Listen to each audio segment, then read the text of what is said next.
यकीन जाने इससे ज्यादा हकदार भी कोई और है तुम्हारे घरों में। फितरी तौर पे मुझे बहुत अच्छा लगा कि आप हमारा अदब कर रहे हैं, हाथ चूम रहे हैं, इंसानी फितरत है, अच्छा लगता है। लेकिन यकीन जाने और कोई भी तो हकदार है। अगर तुम लोग इसी तरीके से अपने माँ बाप के हाथों को चूमना शुरू करो तो अल्लाह ताला तुम्हें कामयाबी अता फरमाएगा। इसलिए जब तुम सुबह उठा करो तो अपने वालिदैन के हाथों को चूमा करो, उनके कदमों को चूम लिया करो, जो तुम्हारे लिए जन्नत है। वो आक़ा करीम सल्लल्लाहु अलैहि वसल्लम इरशाद फरमाते हैं, कोई इंसान अपने माँ बाप को प्यार से देखता है तो अल्लाह तबारक व तआला उसे एक मरतबा देखने पे हज्जे मकबूल का सवाब अता फरमा देता है। इसलिए मैं ये नहीं कहता अपने पीरों के हाथ में चूमो, लेकिन साथ अपने माँ बाप के भी हाथ चूमा करो। जब तुम्हारा कारोबार कोई ना चले तो किसी तावीज गंडे की जानिब में जाओ, पहले माँ के पास जाया करो, बाप के पास जाया करो, उनसे कहा करो मेरे बाप मेरी माँ तुम शफ़क़त भरा हाथ मेरे सर पे रख दो, तो इंशाअल्लाह जब उनका हाथ तुम्हारे सर पर होगा फिर तुम घर से निकलोगे, तुम्हारा कारोबार उरूज पे पहुंच जाएगा। तो मुसलमानों यहाँ से पैगाम लेकिन और अपने बच्चों को अच्छी तालीम दें। जो खानकाह बरकातिया का पैगाम है, आधी रोटी खाएं बच्चों को पढ़ाएं, तो अपने बच्चों को अच्छी तालीम देना जाकर। आज तुम आधी रोटी खा लेना, लेकिन बच्चों को पढ़ाई में इसलिए से नहीं पढ़ाना है कि हमें नौकरी मिलेगी, इसलिए पढ़ाइए कि आपके बच्चे तालीम याफ्ता हों।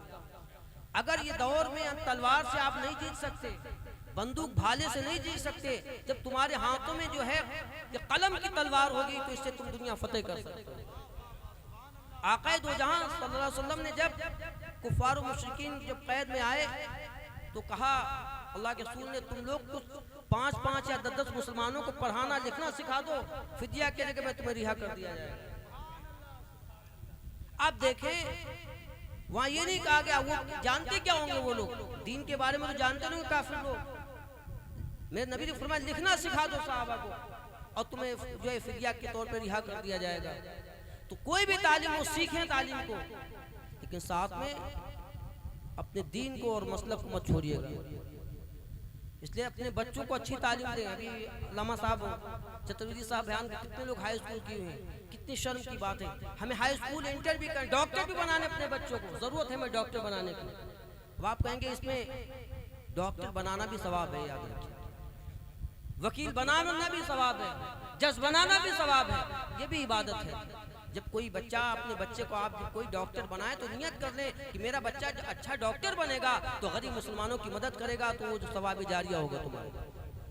जब कोई बच्चा आपका वकील बने तो ये नियत कर ले कि कोई गरीब मुसलमान होगा, उसका कोई मुकदमा लड़ने वाला नहीं होगा, तो मैं वकील बन के उसका मुकदमा लड़ूंगा, तुम्हें सवाब मिल जाएगा। जब कोई जज बने, जब तुम्हें कोई इंसाफ देने वाला ना हो, तो ये सोच लो उमर फारूक आजम की अदालत तुम्हें याद आ जाए और मुसलमानों के हक फैसले करने लगो, ये सवाब की नियत बन जाएगी। इसलिए कोई भी तालीम, हिंदी भी पढ़ाएं, अंग्रेजी पढ़ाएं, संस्कृत, हर सब्जेक्ट पढ़ाइए बच्चों को। आप आइए खानकाह बरकातिया में, सरकार नज़मी कभी संसद से जब कलम उठाते ना तो कभी कोटि कोटि प्रणाम नतमस्तक शकल प्रजाजन पूरी नात लिख देते हैं। आप आए खानकाह बरकात, जो उसके अंदर प्रोफेसर भी आपको मिलेंगे, इनकम टैक्स ऑफिसर भी मिलेंगे आपको हमारी खानकाह के अंदर, और उसके उस खानकाह में IPS अधिकारी भी मिलेंगे।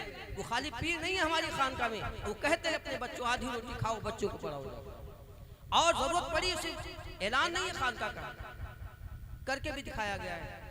जब अंग्रेजी जरूरत पड़ी तो महारा पब्लिक स्कूल दे दिया, और जरूरत पड़ी डॉक्टर इंजीनियर की जरूरत पड़ी तो अलबरका जैसी यूनिवर्सिटी दे दी, आलिम बनाने की जरूरत पड़ी तो आहसन बरका जैसा इदारा दे दिया। तो दुनियावी भी तालीम दी गई और आज जो है दीनी तालीम दी गई। जब यहाँ से जाओ तो अपने बच्चों को अच्छी तालीम देना जाकर, ये अहद करके जाओ हम यहाँ से जा रहे हैं तो अपने बच्चों को अच्छी तालीम देंगे जाकर, अच्छे कॉलेजों पढ़ाएं। और बिलखुसूस मैं कहता हूँ जितने तमड़े आप खर्चे करते हैं बड़े बड़े जलसों में, उनको कम खर्चा, ताजियादारी में बहुत पैसे खर्च होते हैं। अभी मैं अभी गुजरात था को रामपुर वगैरह बताया, मुझे 11 लाख रुपए जो है ताजी आए थे। मैं ये नहीं कहता ताजियादारी के बारे में मैं ज़्यादा उसमें वो नहीं कुछ घुसना चाहता, लेकिन कुछ पैसे बचाओ, अपने अपने शहर में एक कॉलेज और मदरसा बना दो।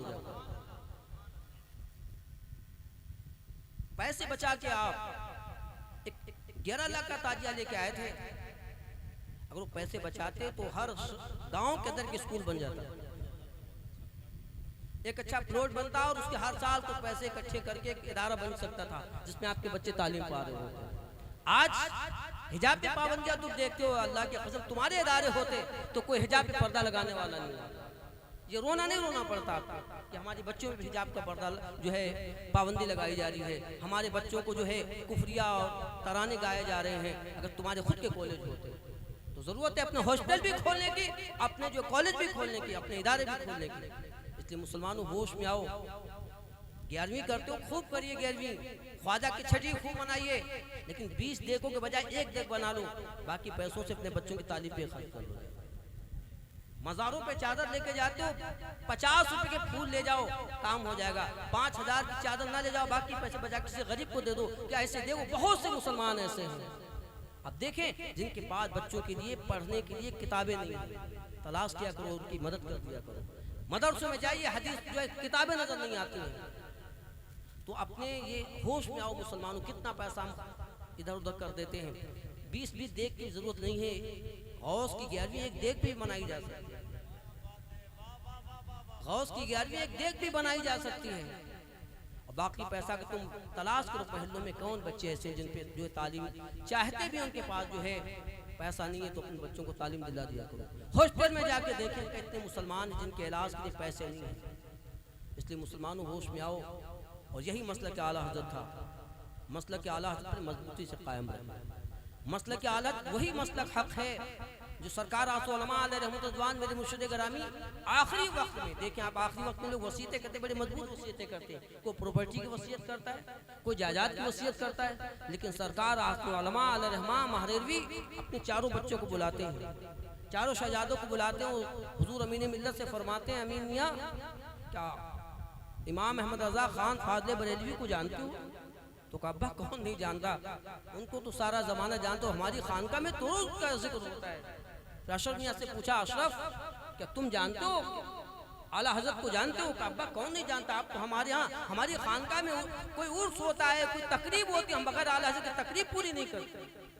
अफजल मियाँ साहब को बुलाया, उनसे भी कहा बेटा क्या इमाम अहमद रजा खान फाजले बरेलवी को जानते हो? कहा अब्बा कौन नहीं जानता, हम जो है IPS अधिकारी होने के बाद जब कलाम पढ़ते हैं तो यही पढ़ते हैं, वाह क्या मर्तबा ऐ गौसे वाला तेरा, ऊंचे ऊंचों के सरों से कदम आला, और ऐ रजा ये अहमद नूरी का फैज़ नूर है, हो गई मेरी गजल बढ़कर कसीदा। हम तो आला कलाम ही पढ़ते हैं, वहां भी कलाम पढ़ते हैं। उसके बाद रफीक मिल्लत को बुलाया, बेटा नजीब क्या तुम जानते हो आला हज़रत को? अब्बा कौन नहीं जानता, मैं तो सरकार में हिंद से खुद मुझे आपने बैत फरमाया था।